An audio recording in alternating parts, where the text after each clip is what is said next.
So thank you for joining me. Today we're going to walk through Opportunities, which is our sales funnel management tool, as well as how we get paid. Um, Opportunities is a great way for you to manage that relationship with the client from start to finish, whether it's a new lead or someone that's already in your sphere. And then just recently, within the last couple of weeks since Mega Camp, Labs released a new update that allows Command to send automated emails to our clients, letting them know all the tasks that we have completed on their behalf. So it's just a great way that your clients can stay in the know of what it is you're actually doing. As I'm going through the training this morning, please interrupt me with any questions. You can either unmute yourself, ask me in the chat box, because I want to make sure that you leave this feeling, a lot more comfortable using Opportunities. I think it's a great client management service.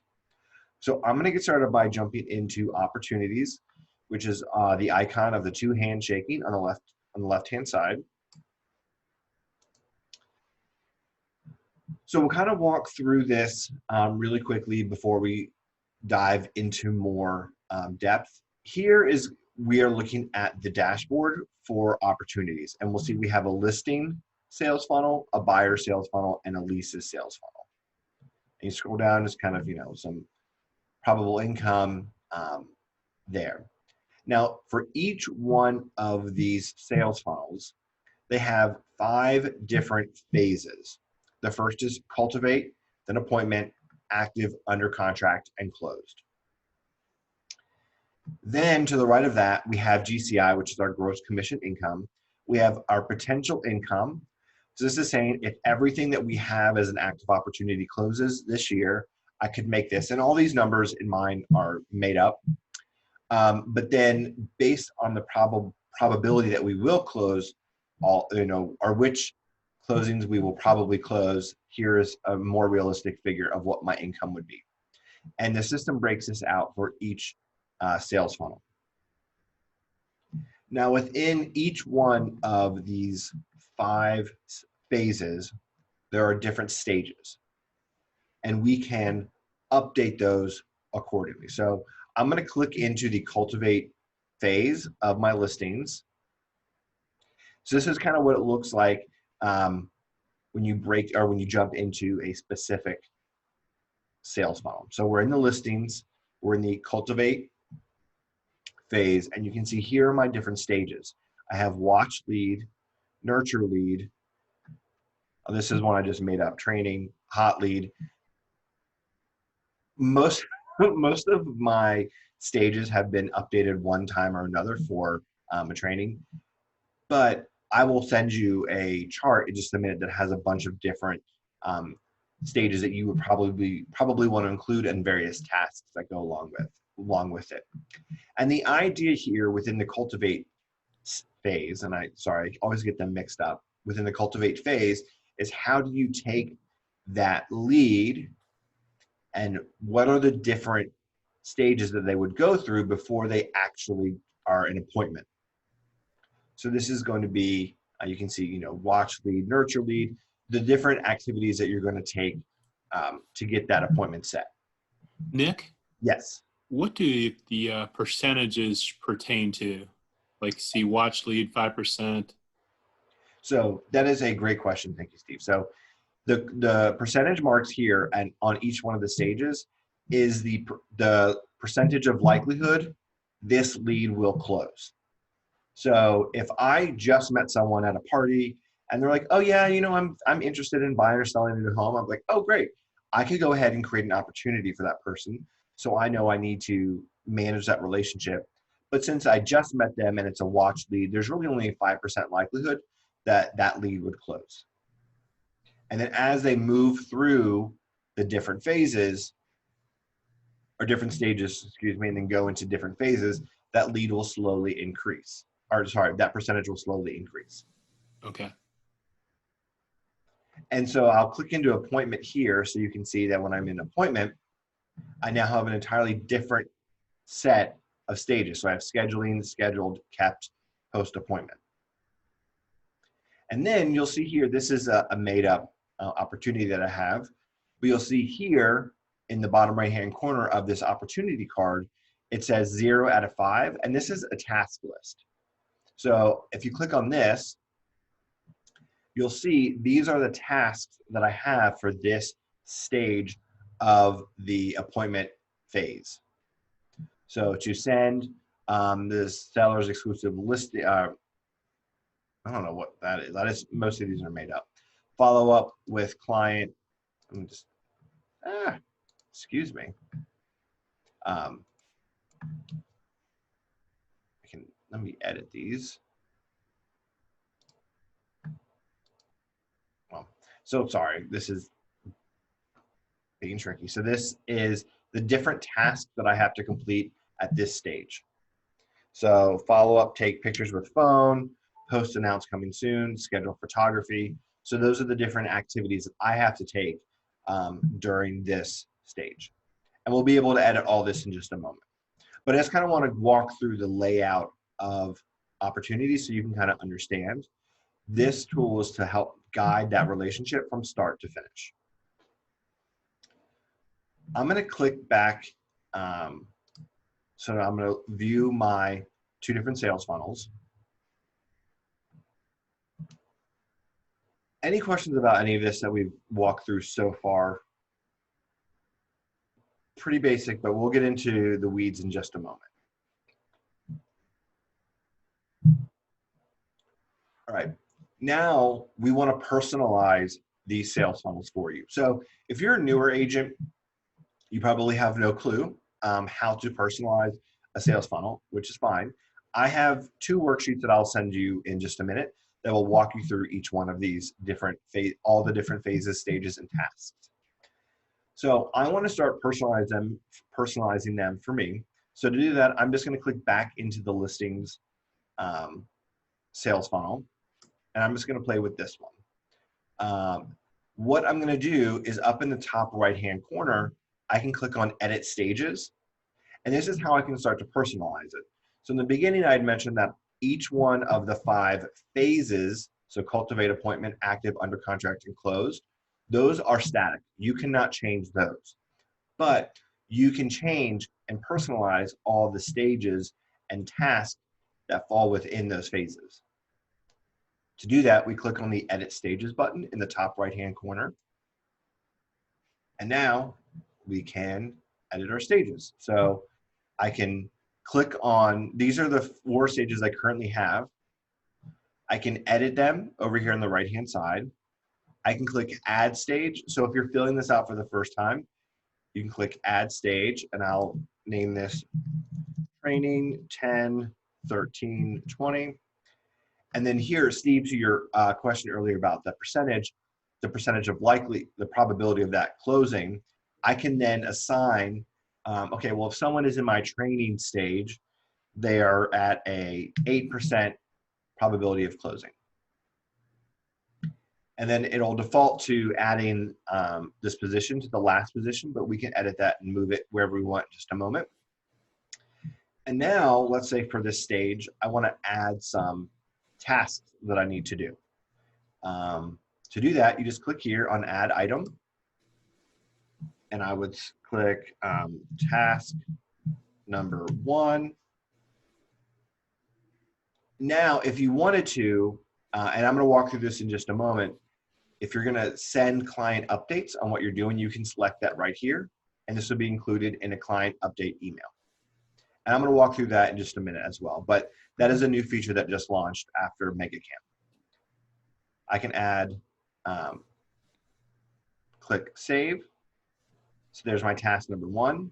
I can add another task, so here is another task, and click Save. Now let's say for whatever reason this task is a personal task, that's something that I'm just going to do. I don't want my clients to know. I don't have to select the client update because that way it won't be included in the daily update email.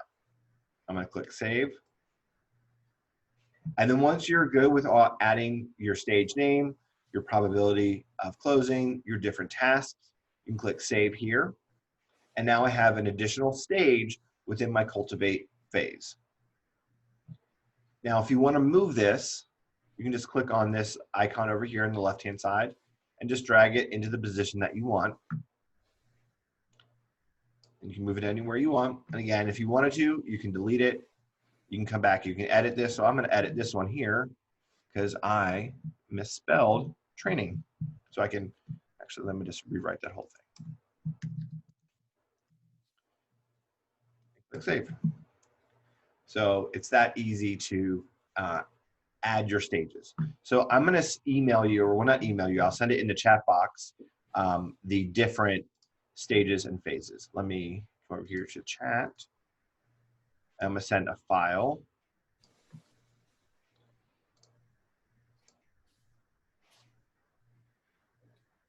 Let me add this other one. So if you open those two documents that I sent, you'll see we have all of, we'll open up the seller ones since we're in the seller's funnel or sales funnel. It has it broken out on the left-hand side. Let me just share this with you. I'm gonna have to share my whole computer screen. Let me do desktop.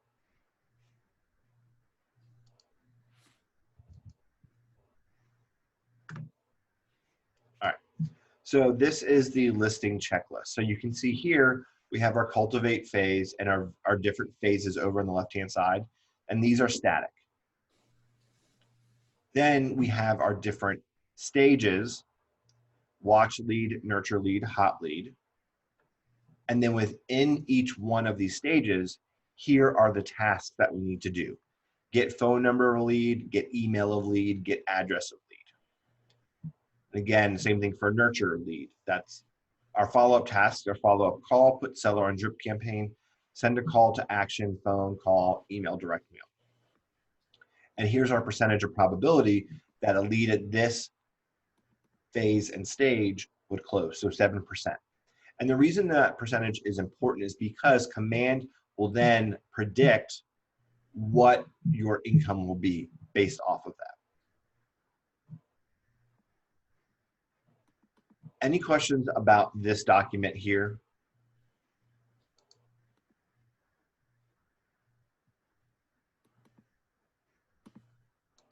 All right.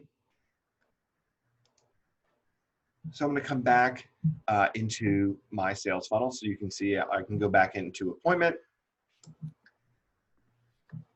I can edit stages. I can come over here to, let's say, to the scheduling phase. I can click on checklist items here. I can add item. Click save. And so you can just go through each one of the different stages and add all your tasks. Now that worksheet is there to be a guide, but as you start to create your own business and your own systems, you can update that to match whatever it is you want to do.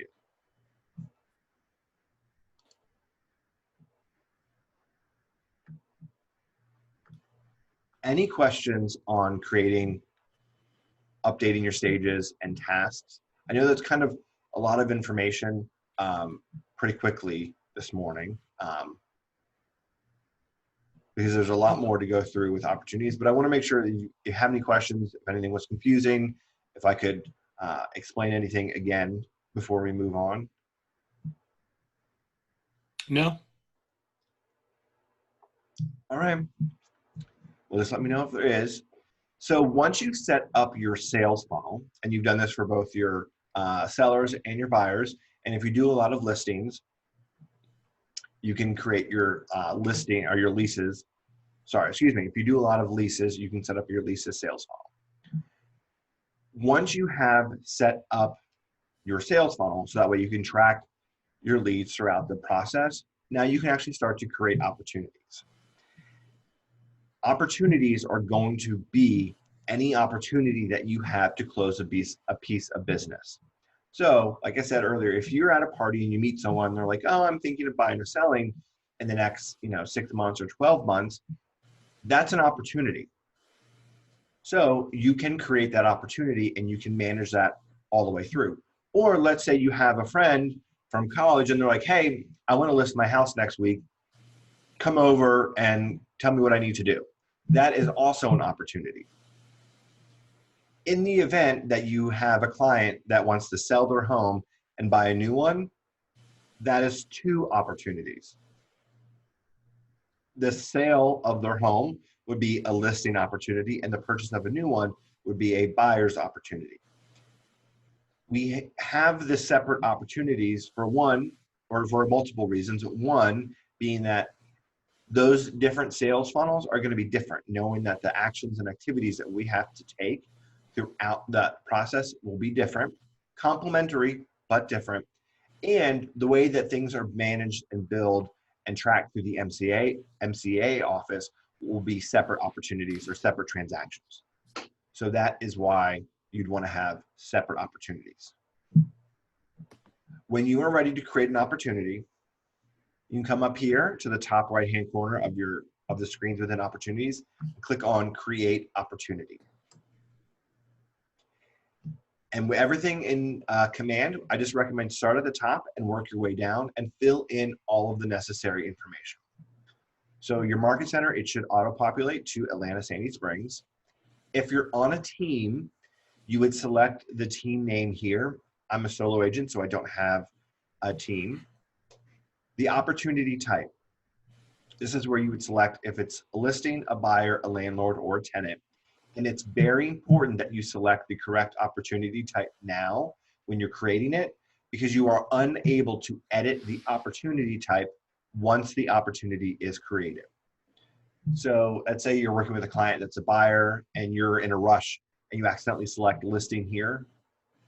You have to go back and recreate a whole new opportunity, which depending on how far along you are in the process, can be a real pain in the butt. So be diligent when you're going through here to make sure you select the correct type. So today, for example, we'll just do a listing. The owner, if you're a solo agent, it'll be yourself. If you're on a team, the owner responsibility will be decided between you and the rainmaker, but you would select the appropriate owner down here. And then we'd want to select client. I want to point out something here that's really important. You have to have your client in the system prior to making the opportunity. So let's say I got a phone call from my friend from high school. It's like, hey, I want to list my house next week, come over. And I would say I don't have that friend in my contacts. Before I even open up opportunities, I need to go in there and add John Doe at gmail.com at a minimum, his name and email address. Because once you get here, you're unable to add that. So today, I will just add this client. So this is a training contact that I created. So this is gonna be my main client. And if they have someone else that they'll be selling the home that's also a co-owner, I can add that person here. And if you set up a relationship for that person within the contact card, that co-seller or co-buyer would automatically show up as a related contact. So here you can see that Miranda Priestley is a related contact. So I could easily add her to this transaction or to this opportunity. The next item is opportunity name. And the opportunity name is important because this helps, most importantly, the MCA office keep track of this transaction versus any other transaction that you have versus every other transaction that's going on in our office. And the naming convention for this, for opportunities, is going to be the property address. So I'll do 1234 Main Street. Then it will be the contact's last name. So for this would be contact. And then I'm going to do Priestley dash listing. So you can see I have all the information, the property address, the client's last names, and whether it's a listing or a buy. Now, if you're working with buyers and you aren't under contract yet, your opportunity name would just be last name dash buyer. Then, as soon as you go under contract, you would update the opportunity name to include the property address. And so the MCA office can make sure that any earnest money or any pay at close requests or anything that comes in is appropriately connected to that transaction.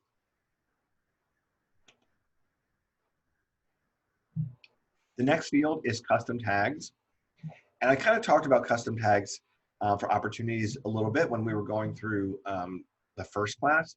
But custom tags here in opportunities, while similar to that of the contacts, are different and separate. Custom tags here are going to help you divide up your closed or your opportunities based on whichever way you want to do that. So you could set up tags for parts of town, price points, how you know them, anything that you can then use to review and analyze your business as you start to make your 2021 business plans. So I can have a custom tag of, let's say, this is a listing in the West End. And that's important because, maybe I'm starting to do a lot more business in the West End. And I'm going to list this at $350. So I can select between the $300 to $400 price point. And this is someone that I used to work with. So former coworker. So now when I'm looking back at my business, I can pull all the information and see, oh, wow, I've done 6 transactions this year in the West End. Maybe that's a part of town I need to start farming. Maybe that's an area that I'm starting to become an expert in. Or it may be, wow, I'm doing a lot of transactions in the West End and I live in Smyrna and that commute is just too long. I really need to start focusing and farming another part of town. If you want to create custom tags, all you have to do is start typing in the custom tag that you want. So I can just I'll just start training 1013. So you can see I don't have a training, why didn't you spell that correctly? A training 1013 tag, custom tag. So just type it in and then click on create training 1013. And now I have a new custom tag. So as you're going through the opportunity, you can think and add custom tags at any time. You can't have too many custom tags. This is only going to help benefit you as you look back at your business and plan for future business. So continuing down, we have our estimated close date. This is not a required field, but it's just going to help you manage that opportunity. So I can click here. I can select. Nick, will the custom tags be added to the contact in the database if you put it in here?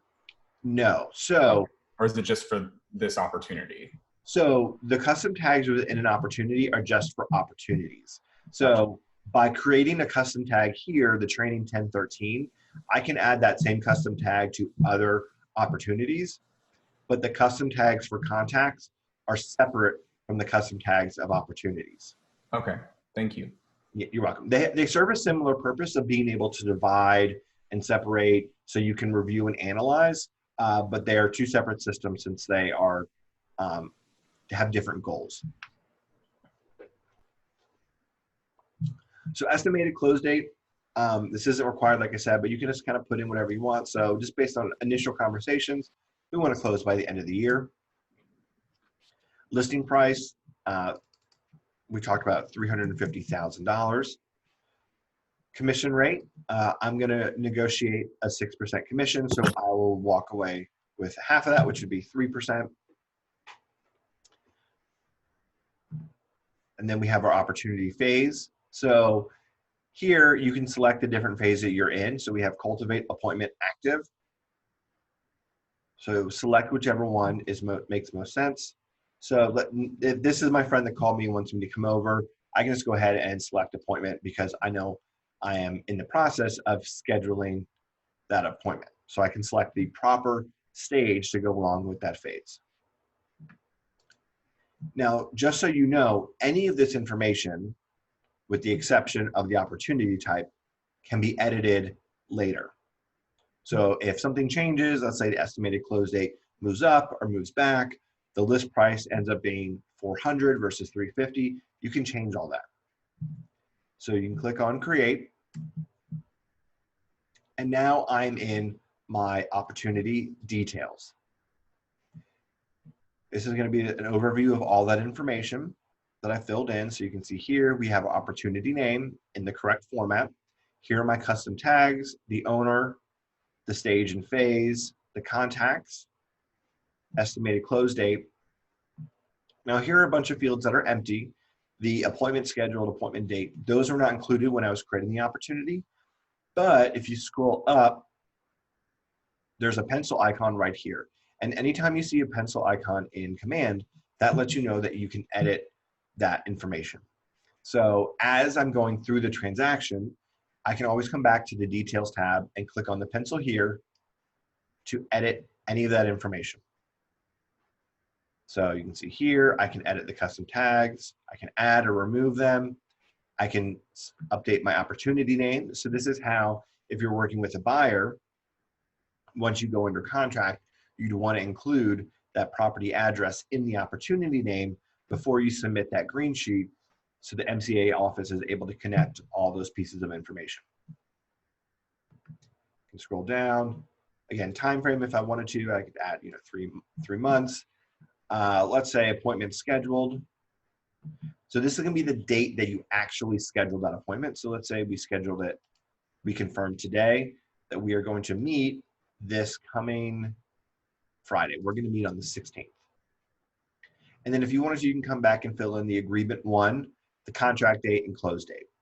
So this would be the date that you go under contract and the date that you're scheduled to close. And then you click save. To the right of the general information is the property information. And I recommend that as soon as you go under, or as soon as you have this opportunity for either a listing or once you go under contract for a buyer, edit this or update this so it's the correct information. So I'm going to type in 1234 Main Street, and you can see the system automatically pulls up addresses. So I can scroll down and try to find the right one. So we'll select East Point right there. That's fine. If you need to override it, you can. So I could just type in Atlanta if I wanted to, and then 30342. And then click save. Now, the reason this is important that you fill in this information, and I'll get to this in a few moments, is that when you connect or when you create a room in DocuSign, DocuSign will pull out some of this information directly from Command. So that'll save you a little bit of time of having to fill in the contact's name, email address, their property address, and those fields. Scrolling down, we have a seller's worksheet. So if you plan on sending the worksheet to your seller where they can kind of compare the different offers they've received and what their net will be, you can come down here and update the seller's worksheet with all of this information. So that way it can be the most updated and accurate as possible. So buyer's agent commission, 3%. Closing costs, we don't have this just yet. And if you have their mortgage balance, second mortgage, prorated taxes, HOA, you can include all that here as well. And again, this is something that you can update at any time. So I'll click save. And then description down here in the bottom, this is if you just want to write a description of the property or description of the transaction, you can include that here. Any question on the details of creating the opportunity and the details tab?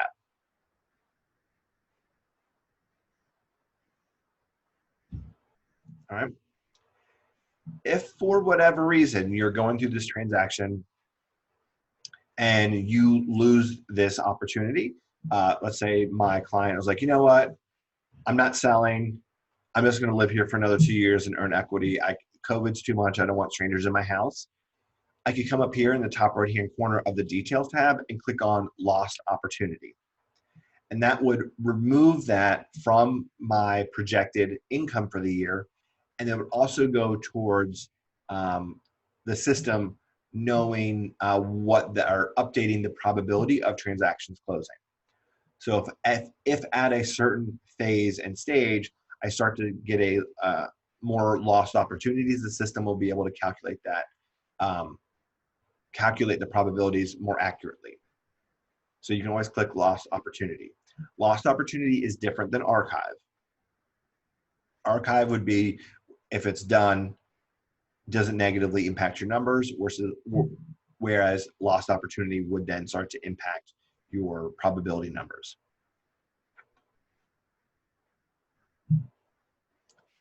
So once you filled in your details tab, I'm just going to kind of move through, just kind of go to the right of all the tabs here within our opportunity. The next is seller profile. And if you were working with a buyer, this would say buyer profile. There's not a lot of information here. We have app association and guide. The app association is going to let you know if your clients have downloaded and registered with your mobile app. These clients that I have here are made up clients, so they have not registered with my app, which is fine. But you can see here below, we have a guide. And because they haven't downloaded the app, they can't use my guide. And within the mobile app, we have a buyer's guide and a seller's guide.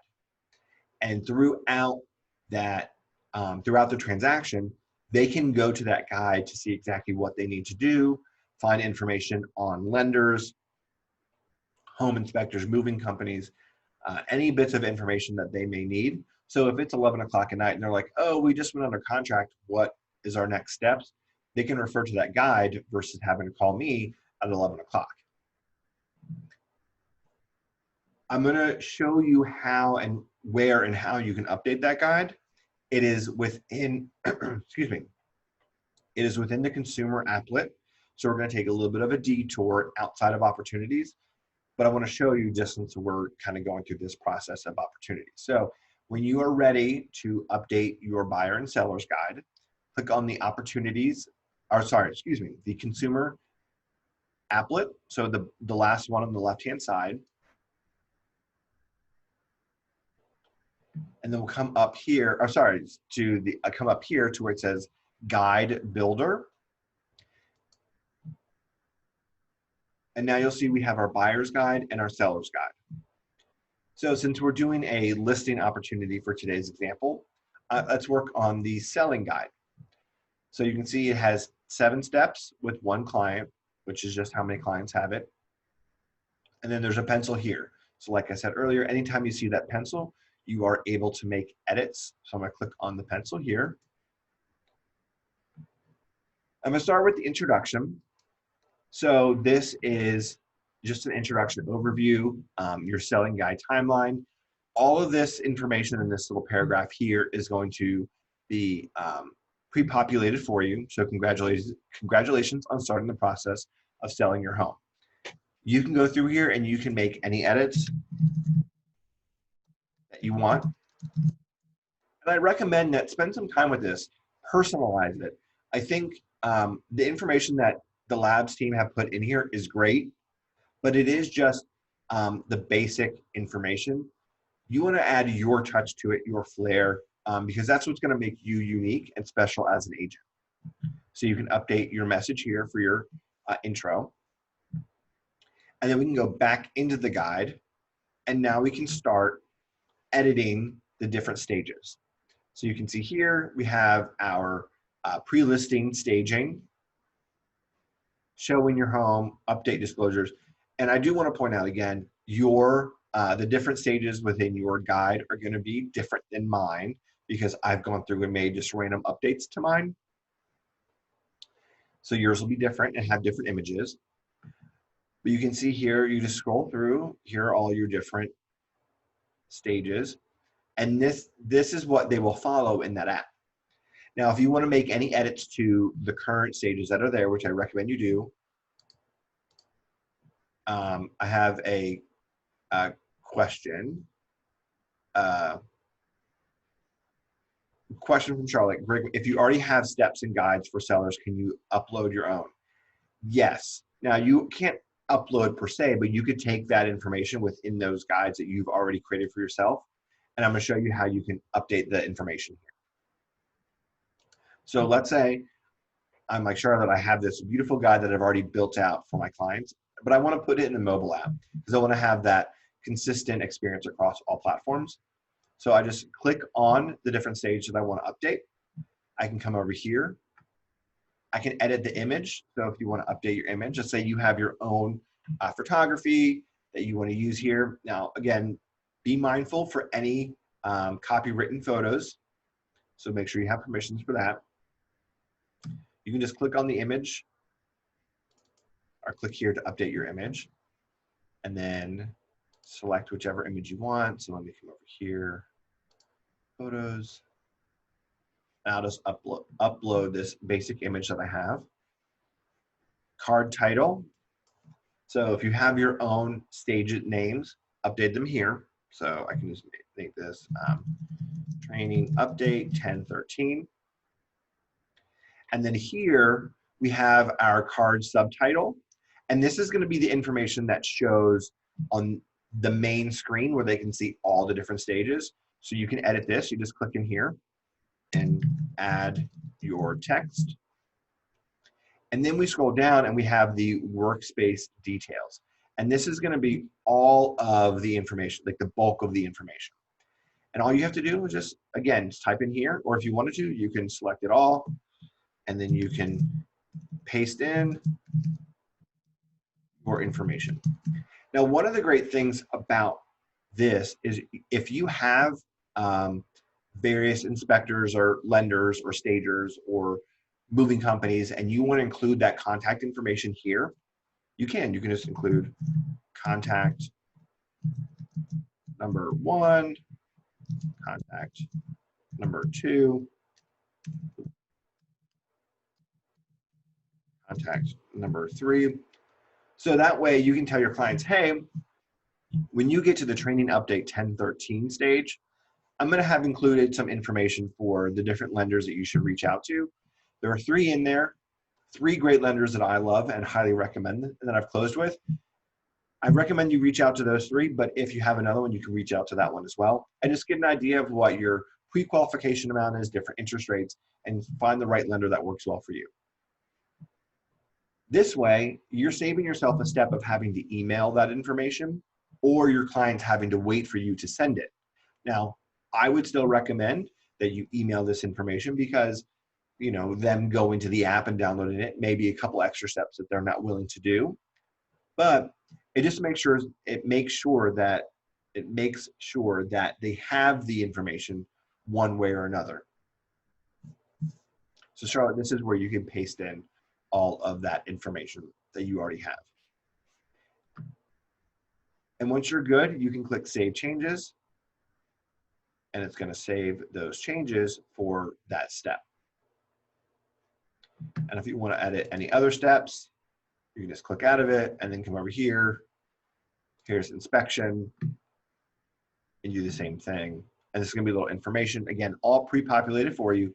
So find what works well for you, and you can edit what you don't want. And let's say you want to rearrange the order of these. So let's say I want the update disclosures first. I can click on this button here with the 6 dots and then drag it into the position that I want.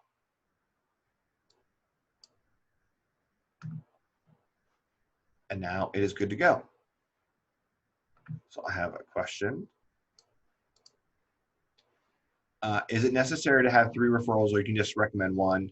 In New York, 3 is a requirement. So you're not required by the state law or anything, as far as I know. And again, I'm not a compliance broker, so you can always refer to Lynn or Lita on this. There isn't a requirement on the number of recommendations. However, it's always been said to me to recommend 3 as kind of that magic number, because in the event that, let's say, a home inspector, you only recommend 1 home inspector, then, and let's say something happens a year later, and they're like, oh, you chose this home inspector for me, knowing that they would overlook this piece of information and make sure that we closed. So I always like to recommend 3 so they have different options and they don't feel like I'm pushing them towards one that may not be the best fit for them. But there's no requirement for you to have at least 3. So once you've gotten these all in the right order, you're like, you know what, I feel like I'm missing something. I need to have an additional stage to my guide. If you scroll down, you can click Add a Step. And now we can create a custom step. Or you can select a default step if you wanted to. We don't have any, so we'll click on create a custom step, card title, negotiating repairs, update information. Again, you can browse files, so I'll just use this basic image and then click continue. And then I can click on here on the tile, and now I can update the sub information tile. So update here is where you put the details about this step. Click Save Changes. And then I can drag this card into whichever position I want. So let's add negotiating repairs right after inspection. So we are good to go. So once you're done with all those changes, you can click Save Changes. I will say give the mobile app about 24 hours to update. For a while, there was some really long lag time between making those updates to your guides here in Command versus when they were updated in the app. I've now seen it gone down to around an hour, but just give it about a day and you'll see those updated there. And again, you could do this for the seller's guide as well as the buyer's guide. Again, not anything that's going to make or break the bank for you, but I think it's just another great tool or another thing that you can offer your clients so you can let them know that you are taking care of them and you are managing them throughout this huge process of buying or selling a home. So now that we filled out our guides, I'm going to go back into opportunities. So I'm going to click on the handshaking icon. Then I'm going to navigate back to my opportunity that I just created this morning. So I'm going to click on all opportunities. And then I'm going to click on this 1234 Main Street, contact Priestley, which is the opportunity that I created earlier. Again, seller profile, this is where we just were with the app association. So it doesn't show that these clients have downloaded the app yet. The next tab is Documents tab. And this is probably going to be one of the most important tabs within the opportunity applet altogether, because this is where you're going to upload all of your documents for compliance review. And if you do not upload them here, you will not get paid. I do have a separate training on getting paid, which is just kind of a really down and dirty process of making sure that at the bare minimum you have everything set to get paid.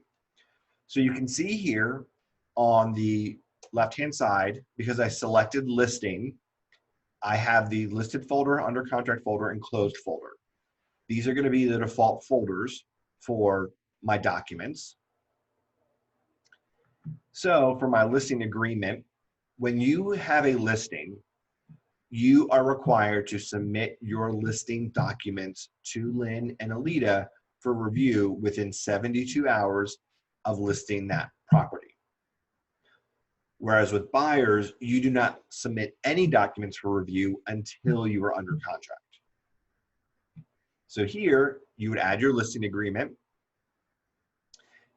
If you plan on using DocuSign, you can click on Start a Transaction here, and that will take you to DocuSign, and you will have a room, and then DocuSign and Command will be connected. But for today, I'm going to show you how to upload those documents. So if you want to upload your listing agreement, you come over here to add a file, click on that, and then I'm going to browse my files for documents. So let me just go to some client folders. So sellers,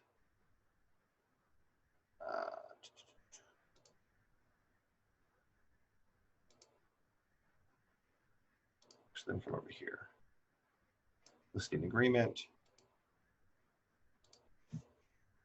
All right, I'm just uploading a pretend document. I know this is not the correct one, so you just click upload and then click assign, and now it uploads for you. If you want to, you can click on this link here and it'll show you a preview of the document. You can then print it, download it, or close out of this preview. And if you want to add multiple documents at once, you can click on Attach Multiple Files. And I can come over here to the legal description, and I can add that legal description there.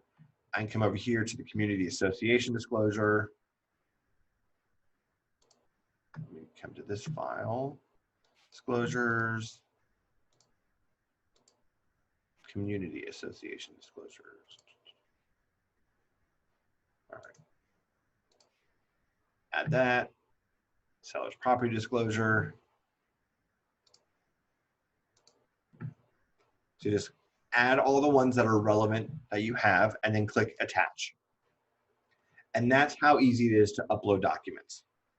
Once you have uploaded all the documents that you need, you click on this button here that says submit to MC.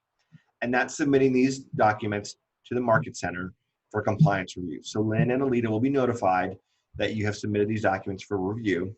They will review them. They will let you know over here in the status column if they've been approved or rejected. And they'll write you a little note. There'll be a little box here letting you know why they were rejected and what information you need on those documents. Again, as you're going through the process and you go under contract, here's a separate under contract folder, and you would, again, the same way, add those files here to the relevant attachments. Now, I do want to point out that this list of documents that you're seeing is not the end all be all of list of documents that are required. The list here is the most commonly used documents for transactions. But let's say you have a document that's a part of the transaction that you don't see here. You can come up here where it says add item. And now we can give this document a name. So let's say I can add this amendment 2. You can select the document type and you have a handful of options here. So I would select addendum, but I do want to point out that selecting the document type isn't important. It is not going to affect whether or not that document is approved. So if you're like, I don't really see exactly what type of document that is here, select the one that is most similar. And then you could manually upload it, or if you have custom folders, or if you've connected with DocuSign, you could do that as well. And then just upload that document. So let me just upload this, then click Save. And now I have upgraded Amendment 2, and here's my document. So it's that easy to add documents here. Then once you are closed on the property, you need to upload a copy of your settlement statement here.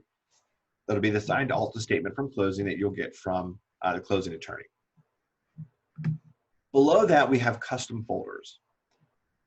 Custom folders are where you can upload any documents that you want outside of documents that need to be reviewed by compliance.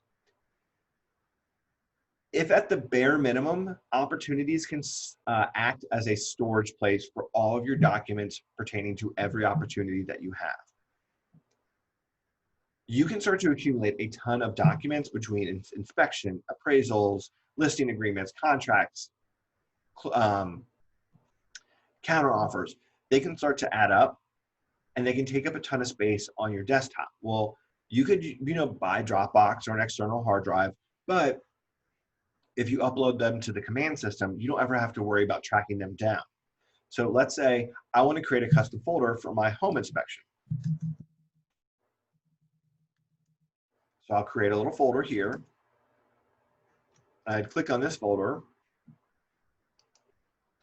And now I can add a document here. So I can upload my inspection. So I would select inspection, say home inspection. Let's do 10, 13, 20.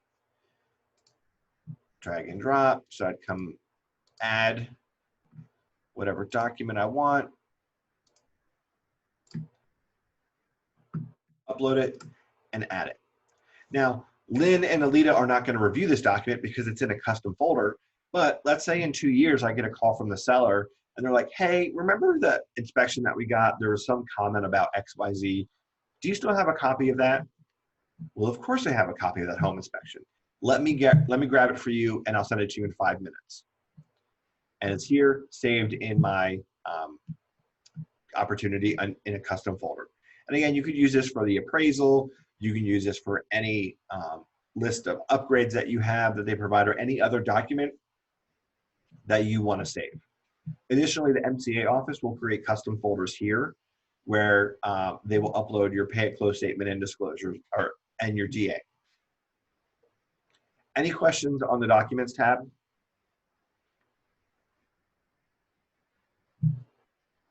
All right. The next tab is offers.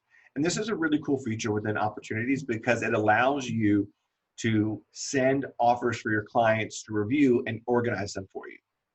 Now, in the state of Georgia, we are required to share every offer with our clients. And this is a great tool to ensure that you do that, as well as providing that evaluation and that knowledge that you have as the agent.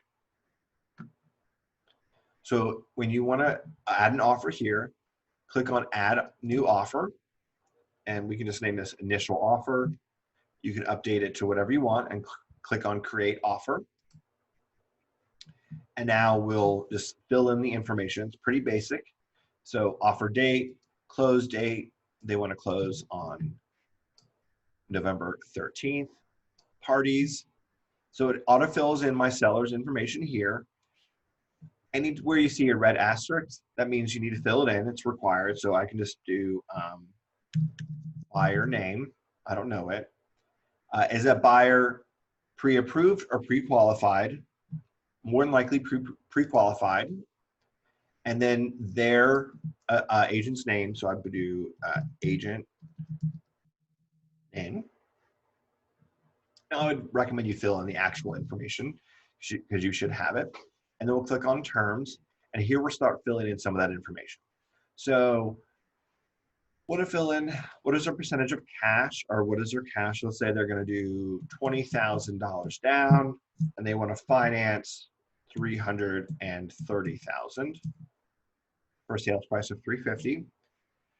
Earnest money, you can either put in the percentage or you can do the earnest amount. So if you put 1, it'll auto calculate 300 or 3,500, or if you want to type in the earnest amount, it'll calculate the percentage. Option fee, this is most likely going to be, or option is if there's going to be any additional fees that you're going to pay or they're going to have to pay on top of the traditional seller's contribution to closing costs and commissions. Termination option, buyer will give notice of termination within blank days after contract. So in the state of Georgia, this is commonly called our due diligence. So they are asking for 10 days of due diligence. The seller will contribute blank costs to a residential service contract. So this will most commonly be a home warranty. So if they're asking for a $500 home warranty, you can put that in there. And the additional seller will contribute blank costs to settlement costs. This would be closing costs. So let's say they're asking for $5,000 in closing costs. All right. Once you've filled in all that information, we'll go to agent analysis. So you can fill in some pros, full ask, offer, cons, lots of closing costs, summary. I think it's a good offer. So you'd put in your point of view there, and then you can click save. Now what you can do is you can come over here to these 3 dots and you can click add negotiation. So you counter back and forth. You can edit offer, add analysis, or send offer, which this is where it's really cool because you can send this offer to my client email address. So it's going to automatically populate their email addresses out of here. You can update subject line, offer for review. It's going to email, that's going to just default to here are your offers. And then you can add yourself as to send a copy of it. Here's a preview. And you should be able to click on send offer.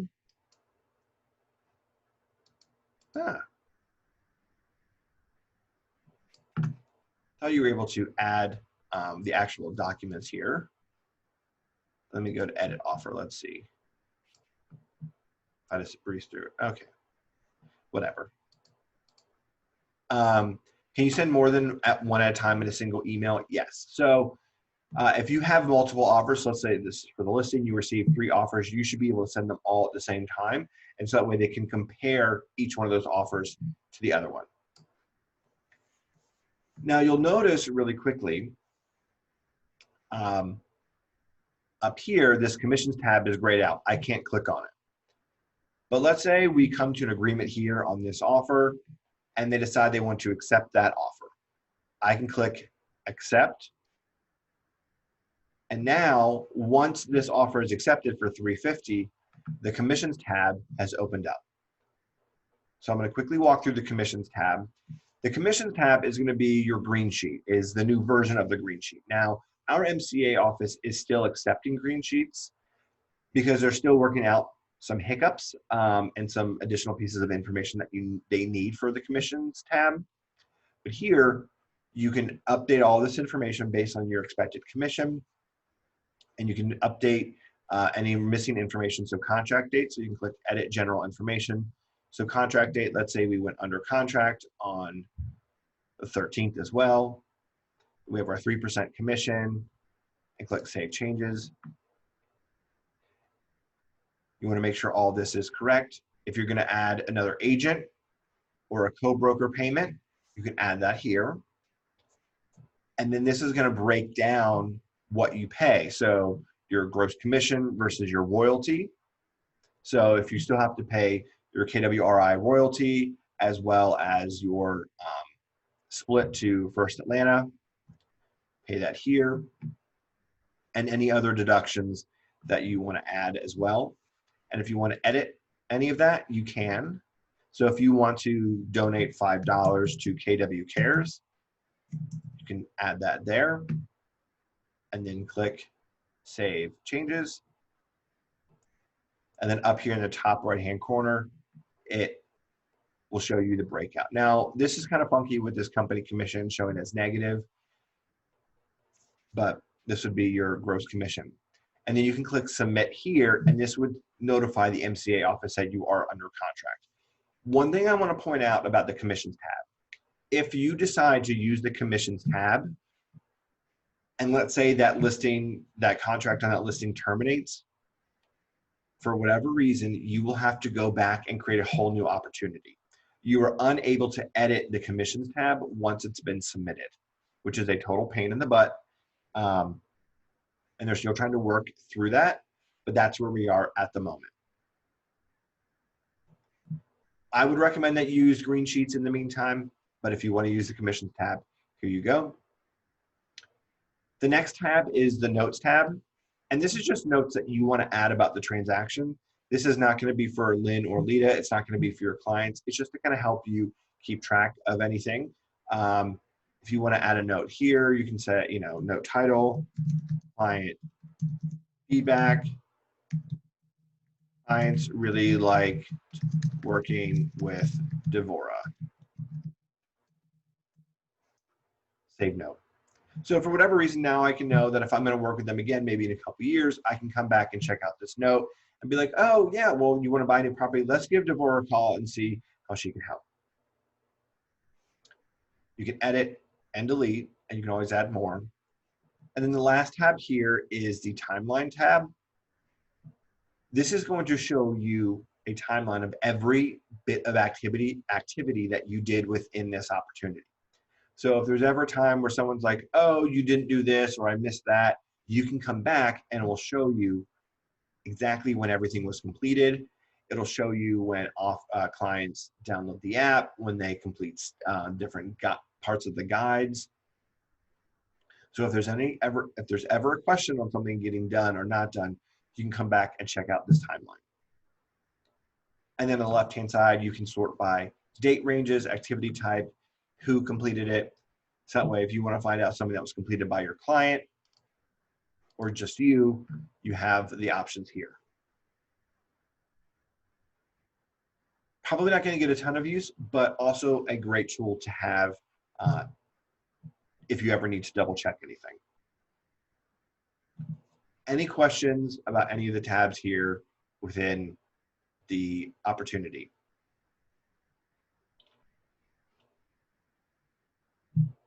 All right, so I know we're at 11:02. I have one more thing that I want to show you, and I promise it'll be pretty quick.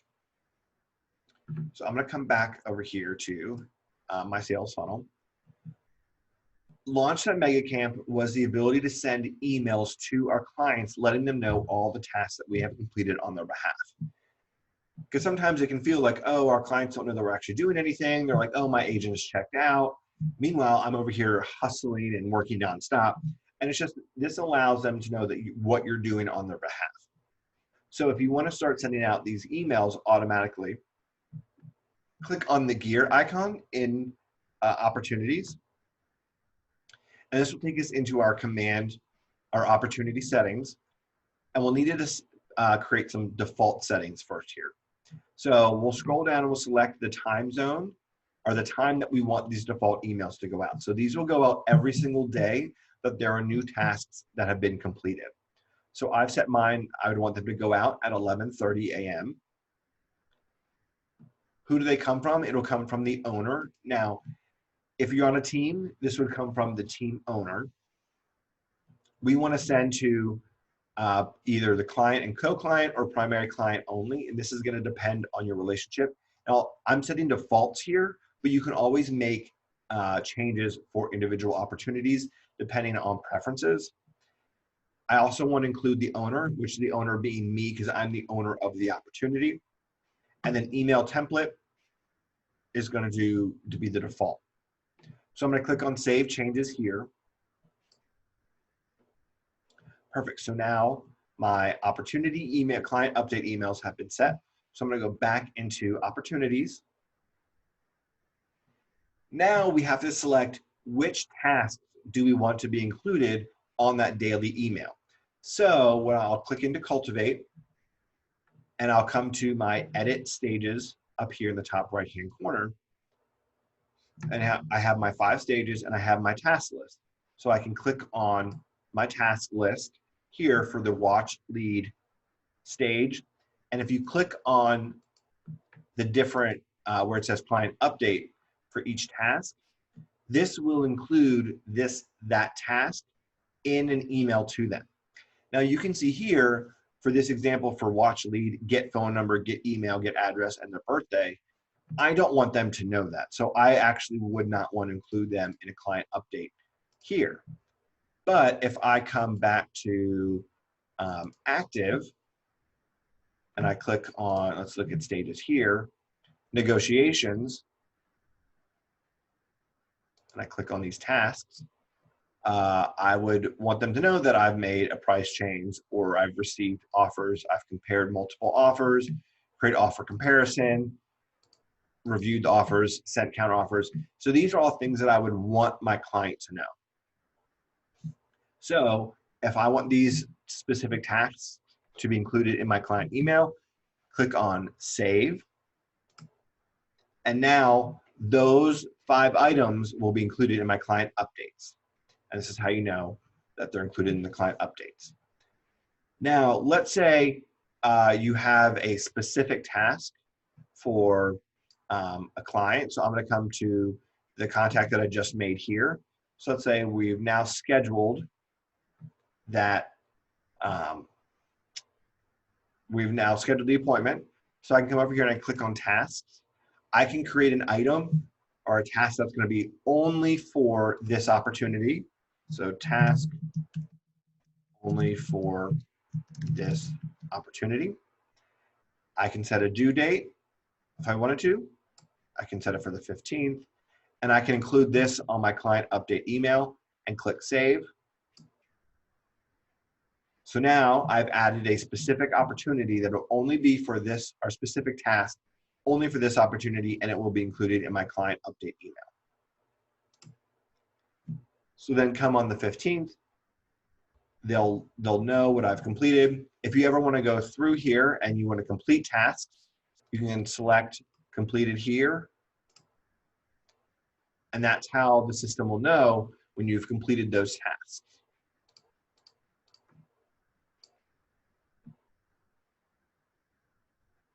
So that is one of the benefits of the new client update system, whereas they'll see, oh, yesterday Nick went through and he did these 3 things on our behalf, so I know that he's working for me. Let's say there's a day where you didn't actually have any work or follow-up to do for that specific opportunity. The system would not send out an email because there hasn't been any updates. So it won't look like, it won't lie to them and say, oh, you did a bunch of stuff when you didn't actually do anything. Any questions about opportunities? I know we just went through a ton of information and we're already 8 minutes over, but what questions do you have? Is there anything I can show you again?